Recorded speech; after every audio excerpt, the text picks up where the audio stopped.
عليكم ورحمة الله وبركاته. كلنتي وعن أو وناكسن داوديال ميل كستا إيه ساعد كستا أو جوجتان كسو دوادا برنامجكيني أرمها بالشدة وتضبط كيبا مر إن أنتي فيك قرنكا حربتي سماقالة لندن إدين كسو قد بينو أرنوغا براتين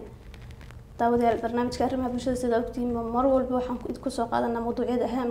مهم كإنسلان هاي تدوينها وحبي فائدين يعني ما أنت موضوع عن كهد لين وحويان دمركا إيه نلاش قربها وحكسو وجهي waxa barnaamijka laga qayb qaadan doono oo dhinacayga fadhiya kaltuun muuse oo kamid ah dumarka qurba joogta ah oo in badan ku raagay kana warhaysa dhibaatooyinka iyo faa'iidada ay dumarku kala kulmeen labadaba waxa kale oo iyaduna naga qayb qaadanaysa Anisa Maxamuud oo iyaduna muddo dheer joogtay qurbaha warka haysa khibrad u leh ama la kulantay waxyaabo badan oo ay dumarku kala kulmeen qurbaha ahlan wa sahlan soo dhawaada barnaamijka arrimaha bulshada labadiinaba haddaan ku horeeyo kaltuun marka hore aad iyo aad baad u mahadsantahay sida wanaagsan ee barnaamijka arrimaha bulshada nooga qayb qaadanayso ku soo dhawow TV-ga qaranka mar kale aad iyo aad baad furqan u mahadsantahay waan kaga mahadcelinayaa martaqaadka aad soo fadhisay TV-ga qaranka Jamhuuriyadda Soomaaliland magaalada London aad furqana aad iyo aad baan kaga mahadcelinayaa aad baan idin salaamayaa runtii Jamhuuriyadda Soomaaliland iyo TV-ga qaranka shaqaalaha baad baan salaamayaa thank you maanta aad baad mahadsantahay Anisa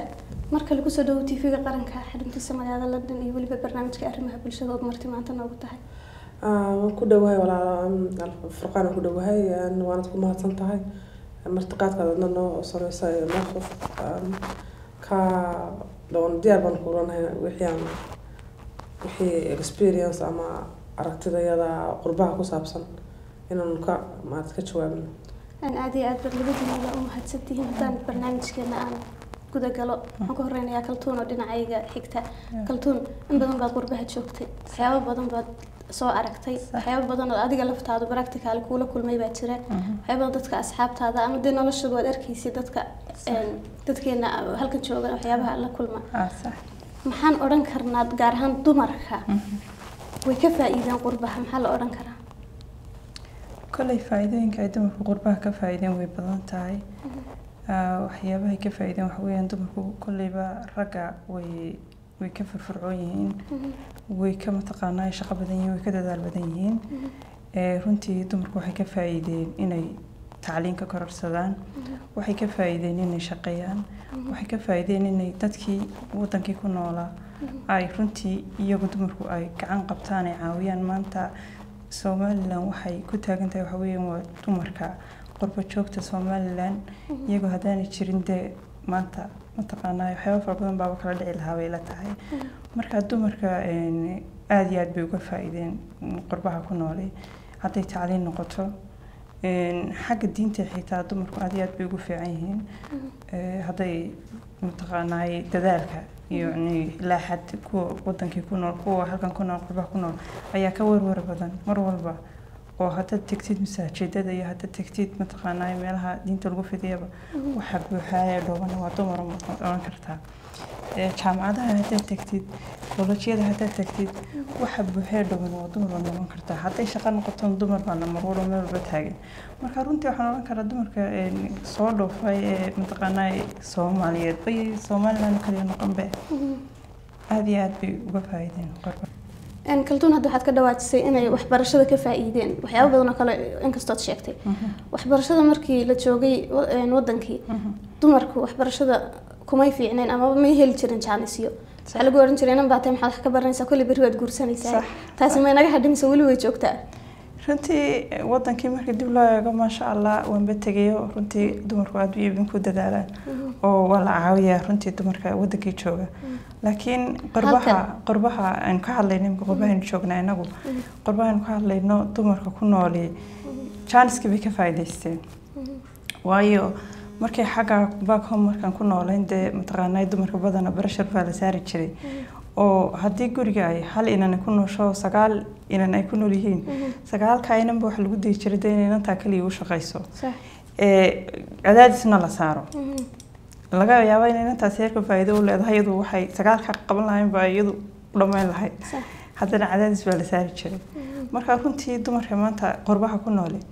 aad iyo aad bay uga faa'iideen waxbarashada waana dadaalkoodina aad iyo aad horta anigu waan ku qanacsanahay 100% waan kugu soo noqon doonaa kaltuun Anisa maxaa la oran karaa dumarku su-aasha aan kaltuun weydiiyey ayaan kugu soo celin doonaa haddii la yidhaahdo sababtoo ah dadku way kala aragti duwan yihiin adiga iyo kaltuun inaad isku aragti aydan ahayn baa dhici karta maxaa la oran karaa dumarku way ka faa'iideen qurbaha dumarku qurbaha waxay ka faa'iideen sida kaltuun sheegtay dee horta waxbarasho shaqooyin dadii hooyo noqotayba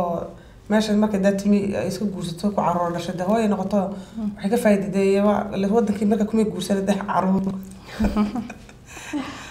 ku haystaa meesha caruurna way korinaysaa marka faa'iidooyin badan way jiraan dhibaatooyin badanna way jiraan marka alxamdulilah kolley intaba way qurbaha way jiraan faa'iido iyo adayg iyo si walba qof walbana waa sidii dee ilaahay ugu soo beego iyo meesha kaga soo baxdo weeye laakiin alxamdulilah faa'iidada way badan tahay waxaa laga faa'iiday in dumarku wadankan ka shaqeeyaan ama dee maaragtay wadankoodii dib dadkii waxu siiyaan oo waxu diraan dadkii ka dambeeyay caawiyaan haddii kale inan kastoo wadanka soo gasha dad bay caawisaa oo wadankii ku caawisaa inan kastoo Soomaaliyeed waxaa jirta dumarka halkan ku nool inay inta badan kuwa hooyooyinka waliba inay mas'uuliyad weyn hayaan oo caruurtii iyo gurigii wixii oo dhan ay iyadu kaligeed mas'uul ka tahay oo iskuulkii caruurtii geynayso oo kii xanuunsada dhakhtarkii geynayso aqalka uga shaqeynayso mas'uuliyad weyn oo ayna kaligeed qaadi karin ay ku habsatay dhibaatada inta la eg sidee hal qof uga soo bixi kara waliba hadduu doono caruurtu badan tahay wuxuu ka soo bixi karaa Furqaan hadda ka soo for example aniga ka soo horta alxamdulilah caruurta aniga adigay ugu jooga haddana saasay tahay aabihii hooyadu wada joogaan oo hayaan labadiiba haddana hooyadu hawsha haysa mar walba oo badan wax kasta hayso oo iskuulkii dharkii shoppingkii gurigii wax kasta isku haysta marka hawshu dama yaraba hawshu wadanka laakiin taas anisa adigu hadda taada markay aan eegno iyo waxa laga yaabaa inay majority jirta ay ka duwan tahay majority jirta oo badan tahay oo majority yani si markaan eegno majority ahaan single mother way badan tahay ha badnaatay dumarkan aan kaligood caruurta haystaa ha badnaadeen haddana dhibaato marka anigu maxadan imagine gareeyo waan la yaabaa waa very hard especially hooyada caruurta badan hooyada caruurta haday iska yartahay ama 2 3 4 waba ka bixi kartaa laakiin hooyada caruurta badan iyo wadankan aad baa adagta wallahi aad baa adagta kaltuun ku soo kaltuun meel marka la yimaado ama wadankaaga aad ka soo degto wadan kale qofku uu yimaado waxay doontaa hadda khasaari faa'iido labadaba iska rab socdaan sax hooyada caruurta badan hadda waa su'aashii aan weydiiyay anise weeyaan hooyada caruurta badan khasaare intee leeg ayaa kala kulmi kara markay kaligeed tahay inay haynin aabba la caawiyo caruurta waxa kala kulmi kara hooyada caruurta badan haysata ama ha yaraadaan ama ha badnaadaan mar haddii family barbar ku dhacay oo barokdam yimiyo mataqaanaa caruurta ay kaligeed ku soo baxsadeen waxa kala kulmi kara dhibaatooyin fara badan waxa kala kulmi kara caruurtii horta qof kaliya aan saan arko horta hooyinka Soomaaliya waxaan siin lahaa waayo waa tough ma arki kartid hooyo cadaana ama wadan kale ka timi oo 4 caruur iyo 5 caruur kaligeed intay manage garaysay jaamacada ka soo wada saartay oo intay diintiina bartay day toos wadada ku hanuunisay ma lama arki karo laakiin hooyooyinka Soomaalidu inta way isku darsadeen waa very tough weeyaan runtii marka runta laga hadlayo xitaa cadaanka wadanka ay noqon noolba markay arkaan hooyo intaas caruur wadata xitaa kuwa aabayaashii la jooga aabihii sidoo aabahayna Soomaaliga sidoo aragnaba qaar badan waxa jira ma sha Allah way fiican yihiin laakiin qaar badan waxa jira deey mataqaan hawshii gabay oo aan wax laali waxay ka caawinayaan aan jirin haddana saasay tahay hooyooyinka Soomaalida qaar ba khasaare far badan kala soo kulma qaar ba ubadkoodii caruurnimadii markay teenage gaaraan ay koraan dariiqada wada khaldan halku aabihii ka raaci lahaa oo aabihii daba gali lahaa oo football u raaci lahaa oo activity u sameyn lahaa mataqaanaa uu masaajidka u raaci lahaa mar walba daba gali lahaa haddana aabihii meeshii joogna booska ka baxay inankii waxay noqonaysaa markaa inuu isagu wadiiqadii kale uu iska raaco cid ka soo celisana ma haysto oo ka soo qabatan ma haysto marka runtii inadeena yar faraha badan leemka in ka soo yaraatay imka way naga yaraatay imka dii waa kuwan jaalasha wada fadhiya jaalasha lagu wada guray waana wax laga naxo maalin walba waxaad maqlaysaa ilmaha halka lagu toogtay ilmaha mid la daray yaa daray sayaa toogtay وعلمه حوينا بيك مغي حطت history كثير عدد وعلمه حوينا ده family متقنعية أما هلا بتشوجد وهوشي سجوا عبي وأنا خلاص أبحين بقى مركا دبعتين فربضن بيالا ووطن كي هدي شوق الله يدو حصل كم مرورتين هدي لكن إن هو يدي وحن أران كرنا مك واحد بدن بوي قبضها أنت لو تلقين كبدن بيقبضن إسها يعني مسؤولية ده المها خسارها كويمد إنك است كل عرض ونا خسارها كودا من كخساره كل عي مسؤولية دي سمين عبيه لجوا إيدين كره والله جوا إيدين كره بس دينته إنه واحد تري هو إنه شاكتاي أبوه إنه تبدأ وقصوا عديه وبتكيس سقوا طبقة هو يدنا يقول وقايا كاتو وحي متقنع العقل الاستعمالي expensive كقول بالقول استعمالي إنه أبوه إنه كان فاملي قصص فاملي كنا نكون كلا كل اسمه كلا صح لكن فاملي حتى تري هو يدي أنا نين نقنية وأنا هو ماما نقنية وحربانا نقنية أنا دودو بحيصان نقنية she can't manage وحكون مقنسة حرب يكون مقنسة ما كحياة فربنا يسيج ساجرته أبوه بولي مربع أبوه بولي مربع أبوه أنا ذايا كلتو حد ناشة تيم ممكن حتى الصومال دمر غير صومالي لان واحد بدن بيودنك وقبتين باتري ما حي وقبتين كم ده والله وحي قبتين فرقاني محنكو يلا بقى كترين كرمها دمر غير صومال لان قربت شوكتها ودن كدني صومال لان دمان تروح كل اسمه هلك أكون مريا لفتبرت وهوين ويان ما دركتهم أنا والبلاك بالأورورينيا ودركتهم أنا بسياسي قال كسود دقة وين كان أتاجي طبعا عررينا كنا إنه ما تقناي مسؤولية دولي بيننا تينا وحوينهم إنكم بحكينا مش تاجني صراحة كرتي معها لكن يو إنه مسيان ده ما تقناي إنه ما يردان أنا كحوين بنا قد بين الريحين ما يردان لكن دور كسمر very tough ويان جمهور الزمال لأن تمر بكل سنة أنا مش كلا يو إنه مسيان هدي دور السؤال شرحان ما ملاين سين لو ديد لها runtii cadaadis fara badan baa saaran oo imikada yar la laftigeeda kula hadlayo haddaan isku dayaan siraado siyaasadda iyo meelaha marmar oo galgal ka ugu horeeya iga soo baxay inoo qartada gurigaaga hayso tag gurigaaga ugu horeeya iska tag waxaan ka fahmtay ku dawaqina ku wareeri which is not like that waxa weeyaan mataqaanaa waxaan belief garaysanahay dumarku inay ragga ka siyaasad fiican yihiin inay waxaanay ninkii qaban kareenin aan qaban karaan baan anigu belief garaysana laakiin ragga inoo rag wanaagsan ay naga joojiyeen dacadaadka faraha waan cadaadinta inagu hayaan waan ku soo noqon doonaa Anisa markii la yimid qurbaha dumarkii raggu dad bini'aadamku waa rag iyo dumar uun markii rag iyo dumarku is qabtaan raggeenu waxay ku eedeeyaan waliba ragga af Soomaaliga ku hadlaan ilaahay waxay ku eedeeyaan dumarku markii qurbaha yimaadeen inay isbedelaan ama inay nolosha western ka qaateen taas sidaad u aragtaa horta taa waxaan u arkaa waa kala laba two different way laba reer isla soo galay oo iyagoo isqaba ama carabaha ka soo galay ama meelaha ka soo galay kaas hadduu yidhaahdo islaantu isbedeshay xaq buu leeyahay because iyagu meel kale isku soo guursadeen oo laga yaabo inuu kaasi cawdo yidhahdo islaanta markaa ka soo gashay ama reer kale ka soo galay bay difference ama iyagu islaamaha way isbedeleen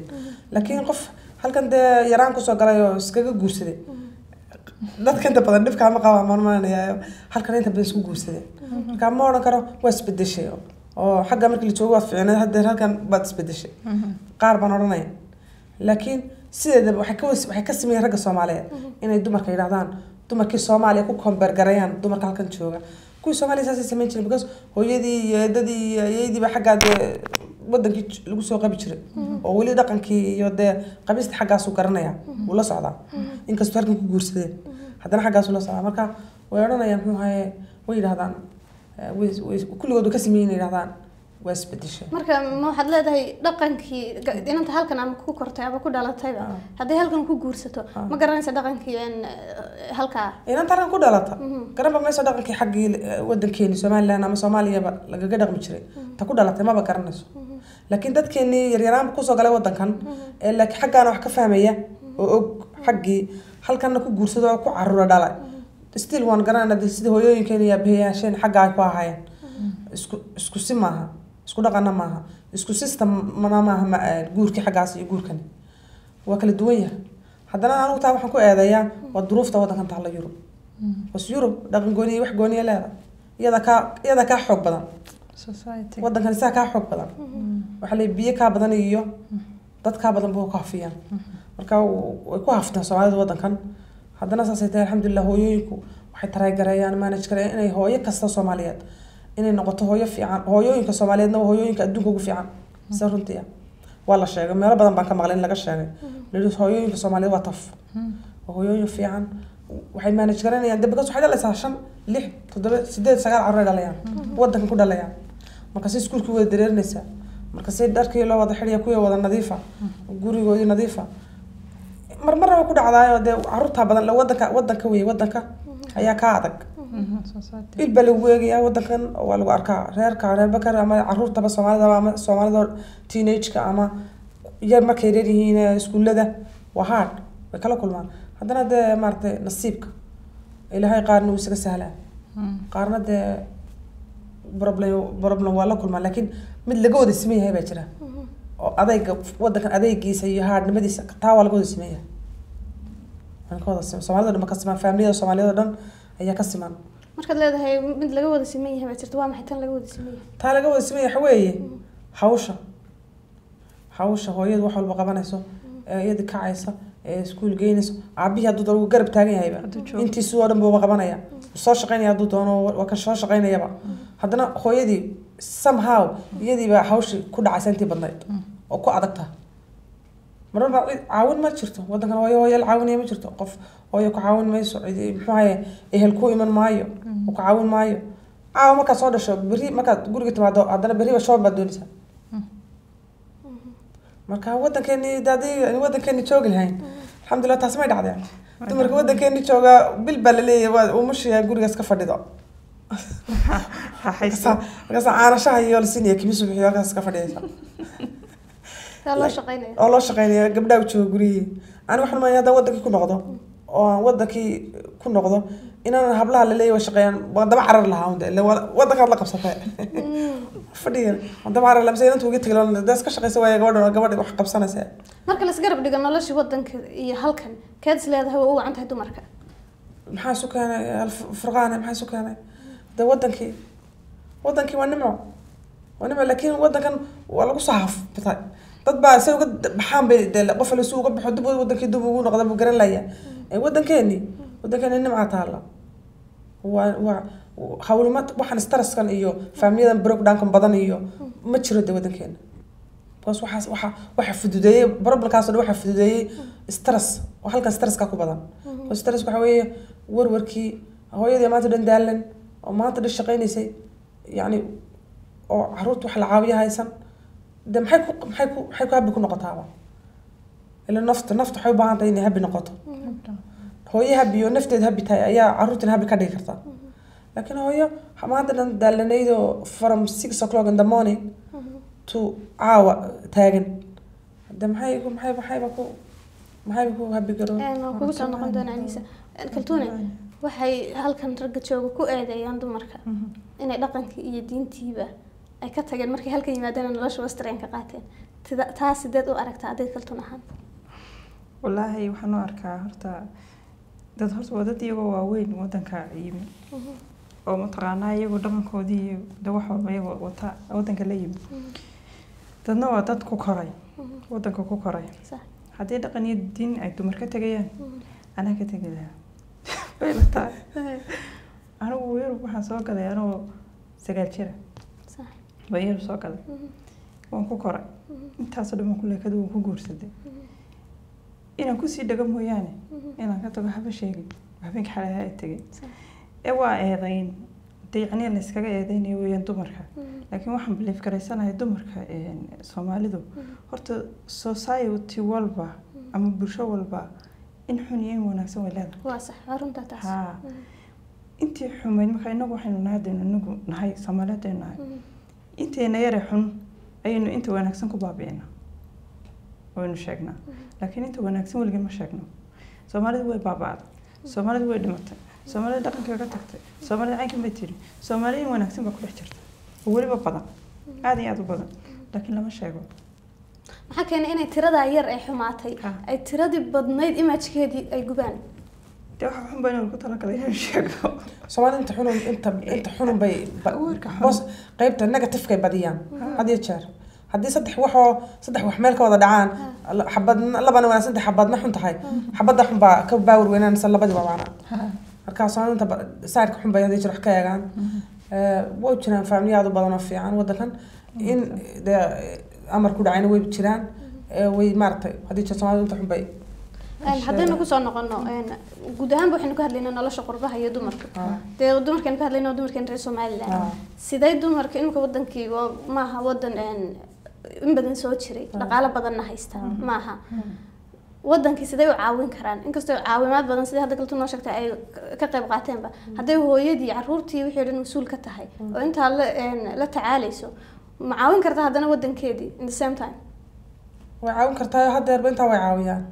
farqaane iyadoo intaaba haysantaa soo caruurtii wada haysa gurigii haysa ayaa hadda hooyooyinka inta badani ay haddana wadankii caawiyaan wada la dhisayaa xagga qarashka maarta ka geystaan wixii ka bixin karayaan geystaan hooyooyinku waxaan u kala hadhin maanta Soomaaliya maanta 18 May hooyo kasta way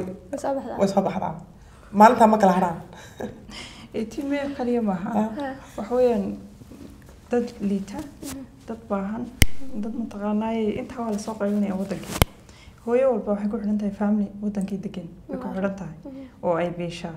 laga yaabo every month adigu saada kala xisaabinaysa laakiin every month laga yaabo inay $500 ay ka baxdo oo family dib ugu celisay caawinaysid dadka wadankii ku nool caawinaysa waa dadkaaga oo dalkii baad caawinaysaa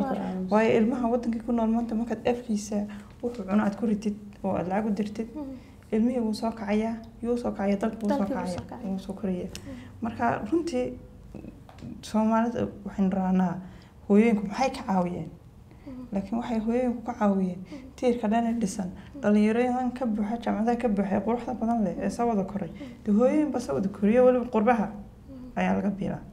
looga diraa marka aad buu caawiyaa runtii kaltuun dhawaan baa tagtay Soomaaliland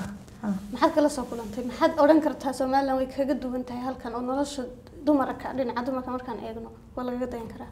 wallahi horta farqaan waa buma jirtaa markaan tagay aad baan uga helay waxa weeyaan noloshay ku nool yihiin iyo tan ku noolnahay waa different absolutely waa different maxay ku kala duwan yihiin biilka ma warwarayaan iskuul ilmo yar saacad baa dhacday kama warwarayaan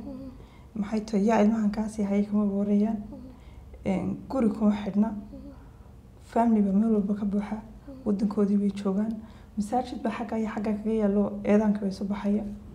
ilmihii gaala ka kaxaysanaysa iyo ilmihii gaalo ka raacay laga soo dhaadhicinay toona midna kama warwarayaan waxay sameeyeen waxa weeyaan dircooda ku dhacaano xinahooda inta marsadaan ay inta seexdaan nahlaayo guriga ka shaqay caruurtana si hay way baxaan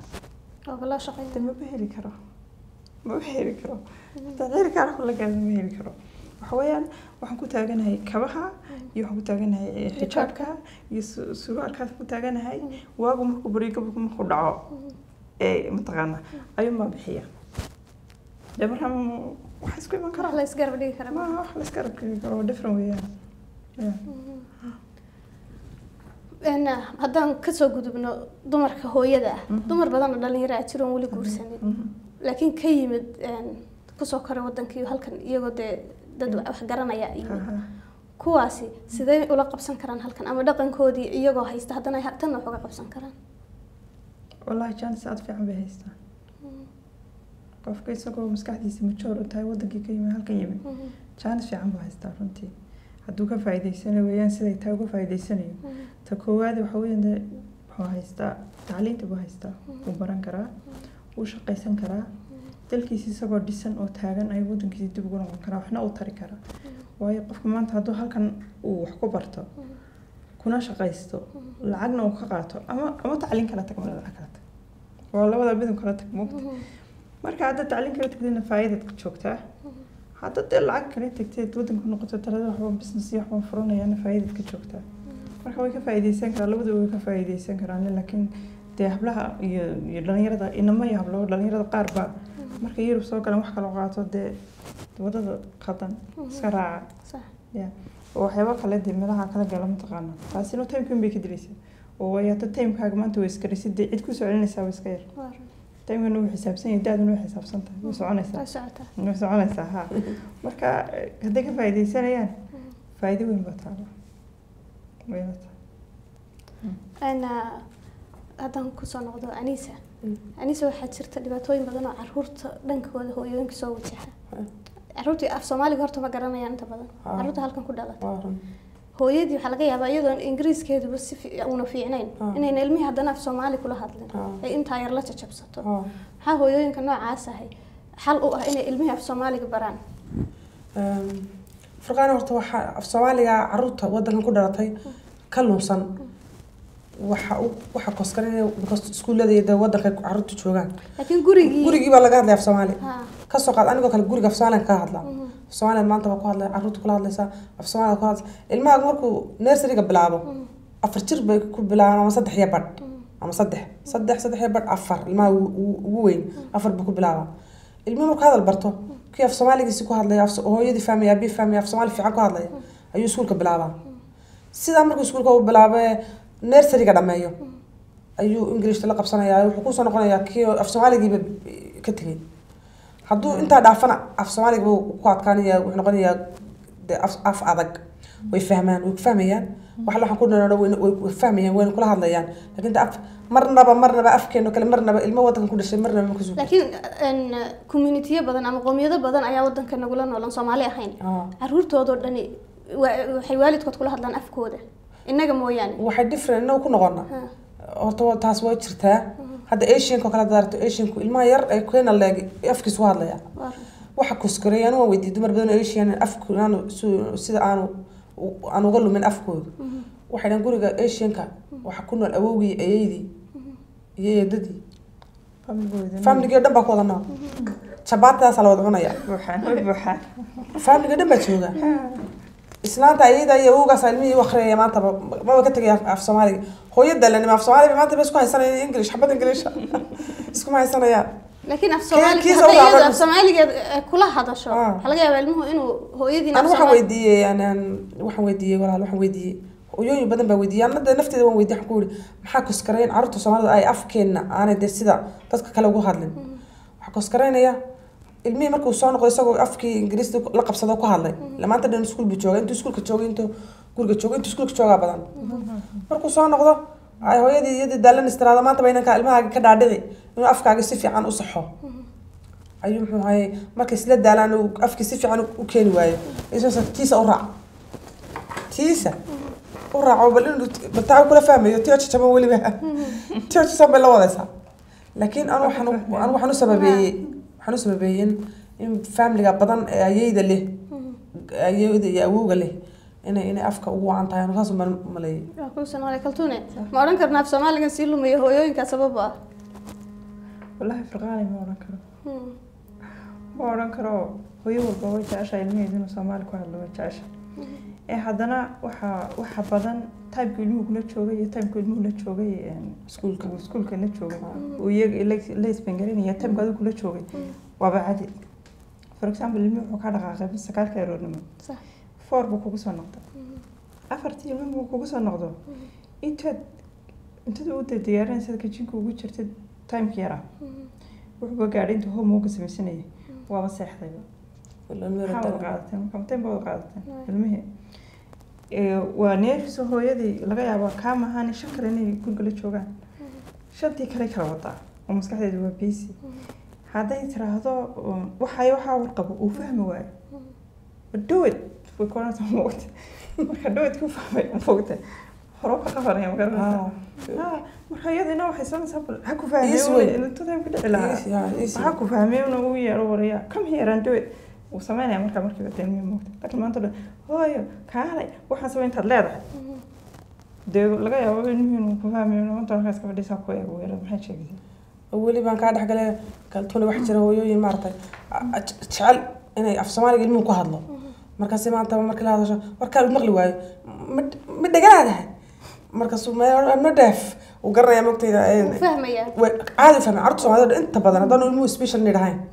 عروض سبيشال نيد كمان لكن عروض عادي هودن في سومالي هو يمكن كهاد لنا دوي فهمان لكن سنتري سدير بان سو علني marka maagto kale wuxuu qornaa way waxay lahayd marka qofku aad maagto kale waa digay embarrass kari qofkii warkiisii leeyahay marka uu fahmaya wuxuu yidhi afkaad hooyada uu fahmaya waxa kale oo jirta in dumarka waliba gaar ahaan ragga Soomaalidu ku eedeeyaan hablahooda ma baraan dhaqanka iyo sidii wax loo karin lahaa iyo dhaqankii sidii iyada hooyadeed u soo bartay hablihii halkan ku dhashay yaryara ma baraan taa maxaa ka jira taas warno ma hablaha yar wadan ku dhasha ma yaqaanin warno sida inta badan sida wax loo kariyo waxa taa wax koskareyn waxa weeye dadka wasaqaan hablaan leeya taygu in washan ka dabka ku maamin isku weysaadee gurigana ugu weysa ku kartan isku weysa marka hadda isgubto soo aniga dhowl qabsanayo la dhamayna intaad gubtay social worker ku wax laga markaa guud gubtay way dabka ugu dirta marka waxa ay u gubane oo iska farsaana karnay weeye marka deetiin meelaha noqoto in la barbaro marka ka dibda la baro wax la tuso laakiin ka guusanaya way imanaya isboo mid wadan ku dhashay wuxuu bas la cuni bisaaba isla cunaa waxaad hayso laqada waxaan soo gaarnay gabagabadii barnaamijka arrimaha bulshada dumar badan baa daawanayo dalkii iyo halkan bay nala joogaan maxaa ugu dambeyntii aan kaltuun haddaan ku horeeyo maxaad ugu dambeyntii u jeedinaysaa dumarku daawanaya kaltuun dumarka Soomaaliyeed oo especially dumarka Soomaaliland waxaan u jeedinayaa waxaan leeyahay dadaal qofku bilaadka markuu dadaalo ayuu meel gaaraa haday noqoto inaad wadankii la qabsataan fahantaan ma hayna maskaxda laga haysato Soomaaliland halka baa ku nool halkan aad ku nooshahay hadaan la qabsanin oo aan luqadii baranin oo aan tacliin baranin oo aan isku dayna bulshada la qaadin wad ka haraysa caruurtaadii adina wad kala haraysa caruurta waxay u baahan tahay iyo hooyadii caruurtii fahantay u baahan tahay marka hadaan isku dayn society halka inuu yahay hadaan fahmin inuu hooyana tahay you last caruurtaadina last bay noqonaysaa oo kala go'aysa marka wadanka inoo dambeeyo wadanka markii loo guurno aynu deedkaas inoo dambeeyo halkaas inoo yaala laakiin taa waan ku noolnahay marka waxaan kula talin lahaa Soomaalida ama Soomaaliland baa ahaatee hooyooyinka wadanka ku nool in ay isku dayaan inay dadaalaan inay luqadda bartaan inay mataqaanaa isku dayaan society-ga dhex galaan inay fahmaan ilmahooda wuxuu wadada ka soo qabanayo inay fahmaan oo si ay mataqaanaa ilmahoodina ay gacanta ugu hayaan kuwa wadankii ku nool shaqo kale kuwa wadankii maxaad iyagana soo jeedinaysaa ku daawanaya iyaga laftooda kuwa wadankii ku nool wallahi waxaan ku tilmaamtay inay raaxaysanayaan aad iyo aad buu raaxaystaan raaxadiina ku jiraan leeyahay maxay tahay diintoodii iyo waxba laakiin waxaan leeyahay fadhiga ka kaca mataqaanaa haday imkaan baa arkay alxamdulillah iyagoo jaamacadayo meel walba ku jiro mataqaanaa dadaalaya laakiin waxaan ku oran lahaa wadanka dhex galo siyaasadana intii qaybtiina ka galan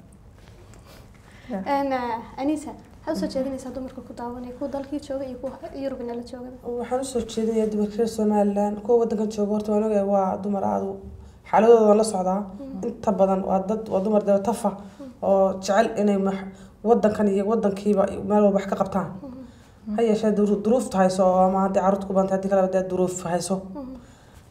hay'ashada waxaan ku sidaas oo kale waxaan ku maarta waxaan jecelahay inay dadaalkooda halkaan ka sii badiyaan kuwii qofkii dadaal karayaan oo dadaalka sii badiyo kan dadaalkiisa inta ku ekeeyaan maarta Ilaahay uu sii badiyo si lama laabo muxuu haye kuwii wadankiina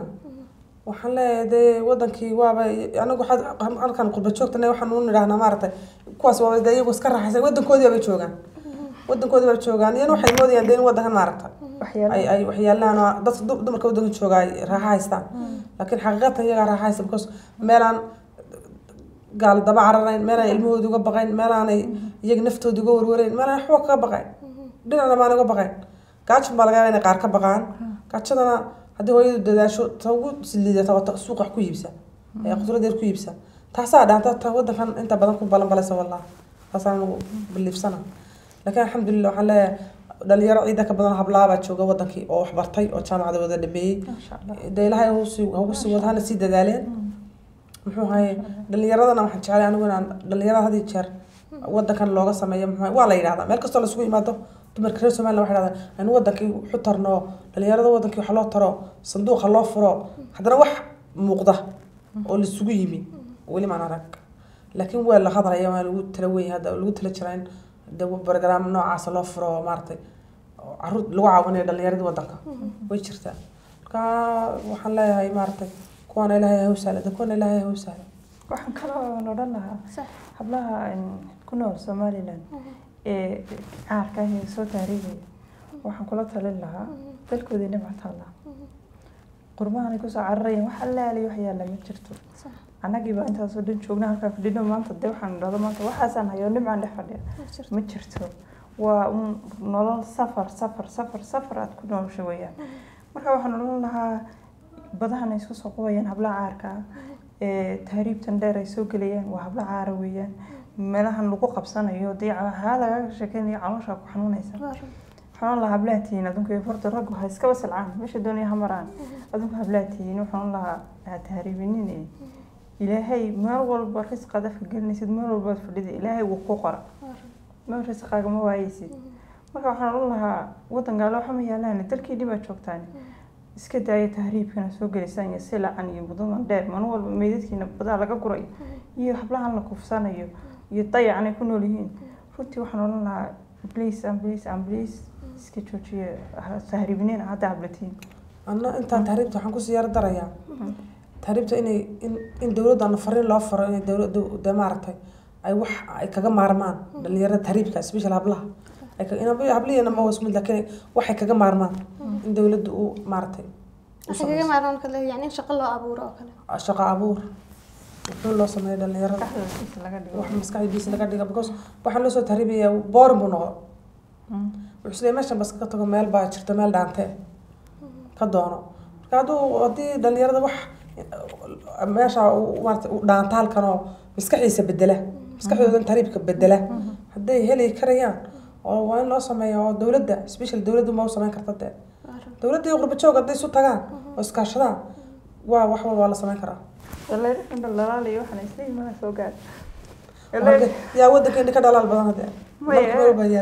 la ka dhawa iyaga sameysan karaa wax walba iyaga gacantooda ku sameysan karaa laakiin dalaal ay ku saarayaan inan iyo asaageedina nasaagiisa ayaa sameystay maanta halkan ku soo tagan xukunay where you come from so su'aasha ugu horeysa la weydiinayo wax weeyaan where did you come from wal oranaya what time you go back your home are you going to go back of course wal oranaya wal weydiinaya isda wadankaaga ma aha meesha ma wadankaaga ma joogaysid waqti dheer so waxaan lahaa dalkiina adinku leeyahay dhaadheer iyo daaha dhaadheer soo eegaysan ka dhisto adinku ma taqaanaa guudiga waa haysataan ka samaysta fikirka waa la ururiya ma garanaysa fikir fiican bay haystaan laakiin fikirkooda hadday ma taqaanaa balayana ku lumiyaan is waste marka waxaan lahaa ka faa'iideysta waxay haystaan opportunity aad u fiican aad iyo aad baad u mahadsantihiin labadiina sida wanaagsan ee barnaamijka naga soo qayb gashan iyo waliba sida talada wanaagsan ee dadkiina siiseen aad iyo aad u mahadsantihiin waa tahay daawadayaal waxaan soo gaadhnay gabagabadii barnaamijkeena arrimaha bulshada oo marti noogu ahaayeen Kaltuun Muuse iyo Anisa Maxamed oo waliba mowduuc muhiim ah aan ku soo qaadanay dumarka iyo nolosha qurbaha iyo waliba dumarka dalka joogana iyagana ay wacyigelin fiican iyo ay talo siiyeen waxaan jecelahay barnaamijka inta kuma soo koobi karno oo hawlaha dumarku iska fara badan yihiin inaan barnaamijyo kale isugu imaan doono haddii Ilaahay yiraahdo intaan ku kulmi doono barnaamijkan lamida aniga iyo martideeda sharafta leh iyo Jamaal Xasan oo qaybta farsamada noo fadhiyay maxaa idinkaga taginaa sidaa salaamu calaykum waraxmatullaahi wabarakaatuh